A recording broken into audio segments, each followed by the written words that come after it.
यदि कोई व्यक्ति कोई मुकदमा करना चाहता है या किसी अपराध की शिकायत करना चाहता है या न्यायालय से कोई अनुतोष प्राप्त करना चाहता है तो उसे ऐसा एक समय सीमा के भीतर ही करना चाहिए। समय सीमा बीत जाने के बाद न्यायालय से उसे कोई अनुतोष नहीं प्राप्त हो सकता है।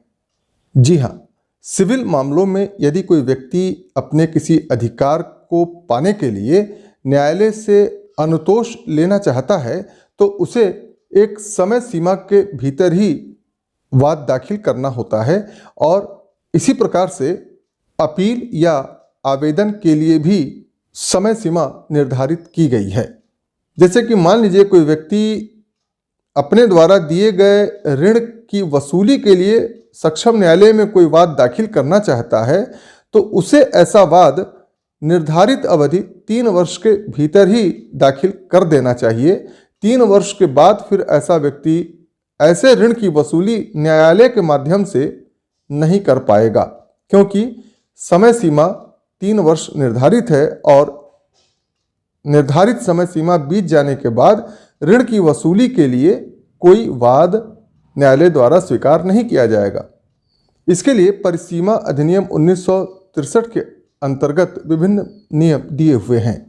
परिसीमा के संबंध में, लिमिटेशन के संबंध में सबसे पहले धारा 3 के तहत यह बताया गया है कि यदि कोई वाद, अपील या आवेदन समय सीमा के बाद न्यायालय में दाखिल किया जाता है तो न्यायालय स्वतः उसे अस्वीकार कर देगा, खारिज कर देगा, भले ही प्रतिवादी विपक्षी कोई ऑब्जेक्शन करे या ना करे।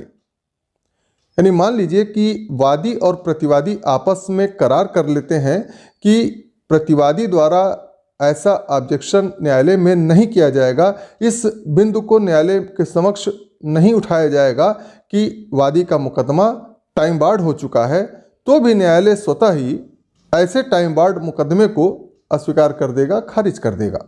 परिसीमा के संबंध में इस आधार पर भी कोई तर्क न्यायालय द्वारा स्वीकार नहीं किया जाएगा कि ऐसी परिसीमा प्रथा द्वारा मान्य है।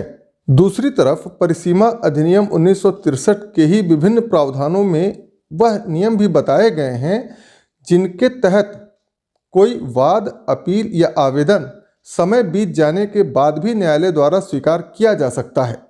ऐसे नियम इस अधिनियम की धारा 4 से 24 के तहत बताए गए हैं और इन नियमों के अनुसार यदि कोई समय सीमा बीत गया है तो भी न्यायालय चाहे तो ऐसे वाद, अपील या आवेदन को स्वीकार कर सकता है।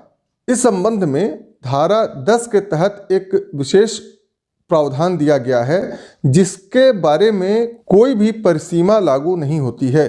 यानी कि धारा 10 के तहत ट्रस्ट से संबंधित वाद दाखिल करने के संबंध में यह बताया गया है कि ऐसे वाद के लिए कोई भी परिसीमा लागू नहीं होती है। यानी कि ट्रस्ट के संबंध में कोई भी वाद कभी भी दाखिल किया जा सकता है।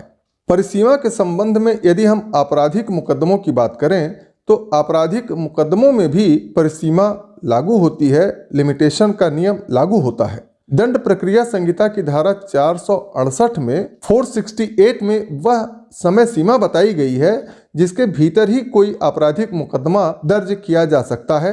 यानी किसी अपराध के संबंध में कोई शिकायत उस समय सीमा के भीतर ही की जा सकती है। यदि वह समय सीमा बीत चुकी है तो फिर उस अपराध के संबंध में कोई शिकायत न्यायालय द्वारा स्वीकार नहीं किया जाएगा।